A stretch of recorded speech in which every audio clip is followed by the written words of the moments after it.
is Dr. Wanda Dyson, who is here. We're fortunate to have her. She is an internist and who is now has evolved her practice into wellness health and treats mostly women. She's going to tell us more about that. She is in the local Washington, D.C. area, so welcome.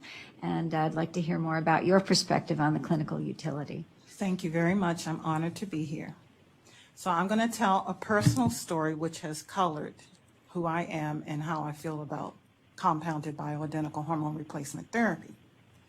I prescribe bioidentical hormone replacement therapy, and I am a 15-year user of bioidentical hormones. As fate would have it, I am one of the 20% of women who experience severe menopausal symptoms. I had hot flashes, palpitations, tinnitus, insomnia, irritability, urinary frequency, vaginal dryness, painful sex, headaches, joint pains, and I couldn't concentrate on any mental activity for longer than 2 hours.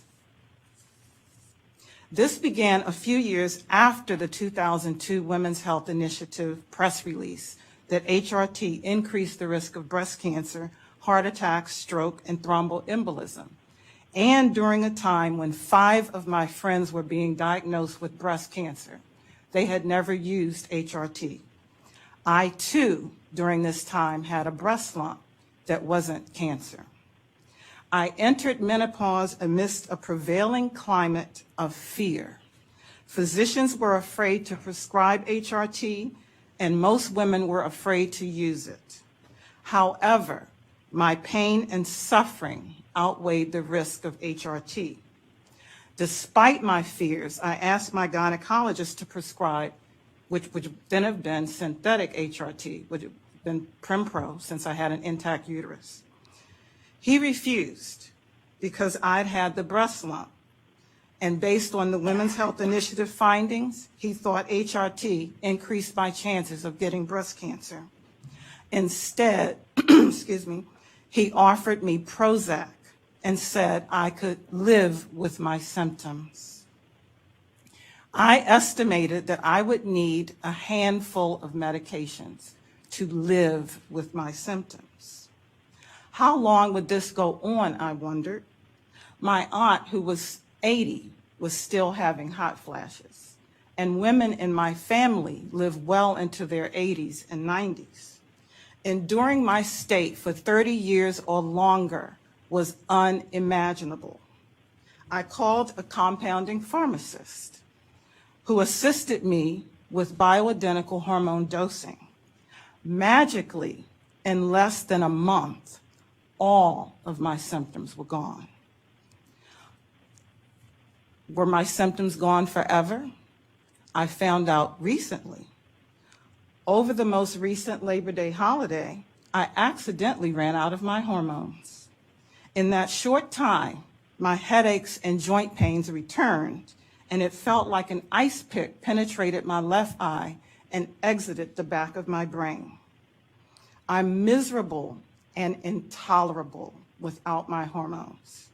I can't live without them.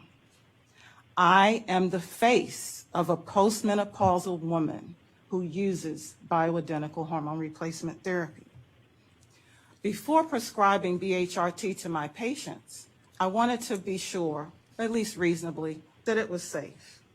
I combed the literature and I found a large Danish observational study of 698,098 women, followed from 1995 to 2001, which was published in the European Heart Journal in 2008.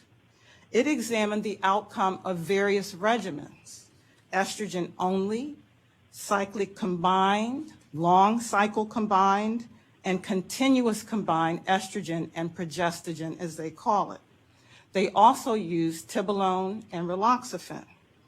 They used 3 delivery routes: oral, transdermal, and intravaginal, in various combinations. They varied the hormone doses, and also the duration of hormone therapy was different, and they monitored the age because they had a national registry. The Danish don't use conjugated equine estrogen. The Danish study found a lower risk of heart attacks with a cyclic combined regimen of estrogen and progestogen, which gives monthly bleeding. The vaginal route reduced heart attacks by 44%, and the transdermal reduced heart attacks by 38%. The lead researcher of the Danish study, Dr. Ellen Lockgaard, concluded, and I quote, that when hormone therapy is indicated for a woman, a cyclic combined regimen should be preferred, and that application via the skin or the vagina is associated with a decreased risk of myocardial infarction, end quote.